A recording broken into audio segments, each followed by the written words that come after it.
दोस्तों, अगर पश्चिमी मीडिया की बात की जाए तो इन्होंने कोई कसर नहीं छोड़ी है भारत की छवि को दुनिया भर के अंदर धूमिल करने को लेकर। पूरे यूरोप में भारतीयों की छवि खराब कर चुके हैं, अमेरिकन रीजन में ये लोग भारतीयों की छवि खराब कर चुके हैं और बड़े अफसोस के साथ कहना पड़ रहा है कि एशिया का भी एक बहुत बड़ा हिस्सा ऐसा है जहां पर भारतीयों को पसंद नहीं किया जाता। इन्हीं सब का नतीजा देखने के लिए ये मिला कि साउथ कोरिया हो, ताइवान हो, इन सब देशों में भारतीयों के खिलाफ काफी ज्यादा भेदभावपूर्ण रवैया अपनाया जाता है। यहाँ तक की बातें बताई जाती है कि साउथ कोरिया में अगर आप किसी पब्लिक ट्रांसपोर्ट का इस्तेमाल कर रहे हैं, इसमें आम साउथ कोरियंस भी है, अगर उन्होंने आपको रिकॉग्नाइज कर दिया कि हाँ ये भारतीय है, पहचान लिया आपको, तो वो आपसे दूर हट जाएंगे। आपको कोई कोविड वगैरह है या आपको छू लेने से उन्हें कोई बीमारी हो जाएगी, इस वजह से वो अपने आप ही आपसे दूर हट जाएंगे। तो इस लेवल का भेदभाव साउथ कोरिया में भारतीयों के साथ होता है, जबकि हम सभी जानते हैं कि भारतीय बहुत ज्यादा अनुशासनहीनता करते हैं, लेकिन केवल अपने देश में।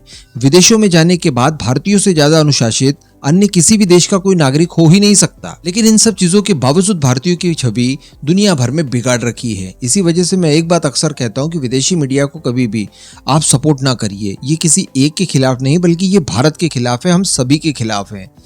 अब ऐसी चीजें ताइवान के अंदर भी चलती है। वैसे तो इंटरनेट का जमाना है, सोशल मीडिया का जमाना है, ताइवानीज हमारे विचारों को देखते ही होंगे कि कितनी ज्यादा मित्रतापूर्ण विचार रखते हैं हम लोग ताइवान के प्रति। आधे से ज्यादा भारतीयों की ये मंशा है कि अगर ताइवान के ऊपर चाइना किसी दिन चढ़ाई करता है तो भारत ने अपने पूरे दल बल के साथ ताइवान को बचाने के लिए चाइना के साथ युद्ध तक लड़ना चाहिए। तो ये स्थिति होने के बावजूद ताइवान के अंदर भारत के खिलाफ बहुत भयानक सेंटीमेंट्स फैले हुए हैं। इन्हीं सब की वजह से हमें कुछ समय पहले देखने के लिए ये मिला जब भारत और ताइवान के बीच में एक जॉब डील को लेकर चर्चाएं चली थी। आपको एक वीडियो में बताया था कि ताइवान के अंदर पॉपुलेशन वैसे ही कम है और ताइवान के अंदर इस समय अगर अनएम्प्लॉयमेंट की रेट देखी जाए तो वो वर्ष 2006 के बाद सबसे कम है। यानी जॉब्स ही जॉब्स है और करने वाला कोई नहीं है, क्योंकि पॉपुलेशन वैसे ही कम है और जो पॉपुलेशन है भी उनके यहाँ, उस पॉपुलेशन का ज्यादातर परसेंटेज वृद्ध हो चुका है। ऐसी परिस्थिति में उनके पास कामगारों की काफी कमी है। स्किल्ड वर्कर और मेहनती वर्कर्स उन्हें हर हाल में चाहिए, जिस मामले में भारत का नाम दुनिया भर में अव्वल है। अब इन सब चीजों को लेकर ताइवानीज भारतीयों के साथ एक जॉब डील कर रहे थे, जिसके तहत इजराइल की तरह ही ये लोग भी 1 लाख भारतीयों को अपने यहाँ पर इन्वाइट करना चाहते थे, जो कि वेरियस सेक्टर में जॉब्स कर पाए। इसके लिए भारत द्वारा भी कई सारी शर्तें रखी गई। ये कहा गया कि देखिए, आप जिस तरह से अपने लोकल श्रमिकों को सुविधाएं देते हैं, एग्जैक्टली वैसी ही सुविधाएं और वैसा ही सैलरी पैकेज आप भारतीयों को भी देंगे। और इन सब चीजों को लेकर बातचीत काफी आगे बढ़ गई।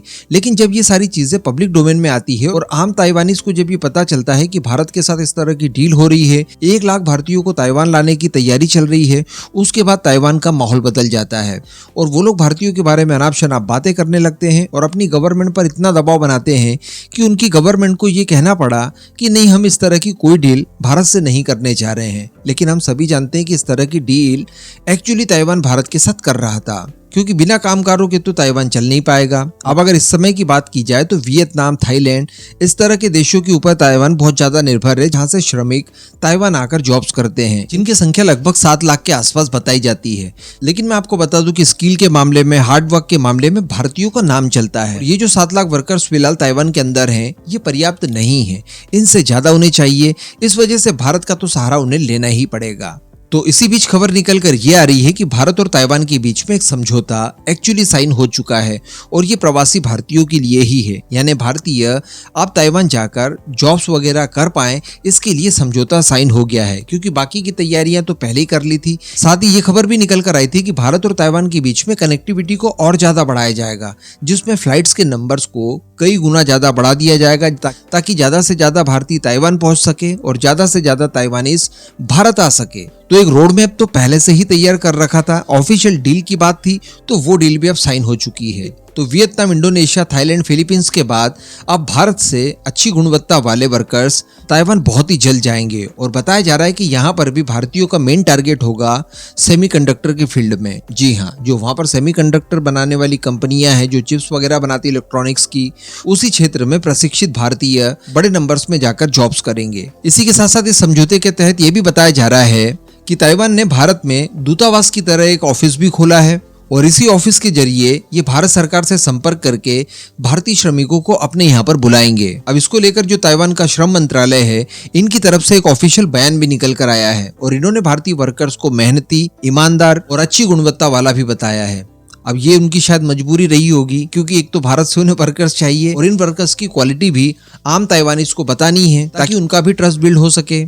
हालांकि अभी तक नंबर्स को डिस्क्लोज नहीं किया गया है कि भला कितने नंबर्स में भारतीय श्रमिक ताइवान पहुंचेंगे, और इसके पीछे का कारण वही है कि कहीं विरोध वगैरह ताइवान के अंदर ना हो। लेकिन जो पहले शुरुआत में खबरें निकल कर आई थी कि लगभग 1 लाख श्रमिकों की आवश्यकता है, तो हर हाल में ये आंकड़ा वहीं तक पहुंचेगा। तो जिस तरह से रिसेंटली 42,000 भारतीय इजराइल जाते हैं जॉब करने के लिए, ठीक इसी तरह का एक जत्था जल्द ही ताइवान पहुंचेगा। और एक बार जाने की देर है, उसके बाद ये लोग खुद ही समझ जाएंगे कि भारतीय कितने ज्यादा अनुशासित होते हैं और अपने काम के प्रति कितने ज्यादा कॉन्शियस होते हैं।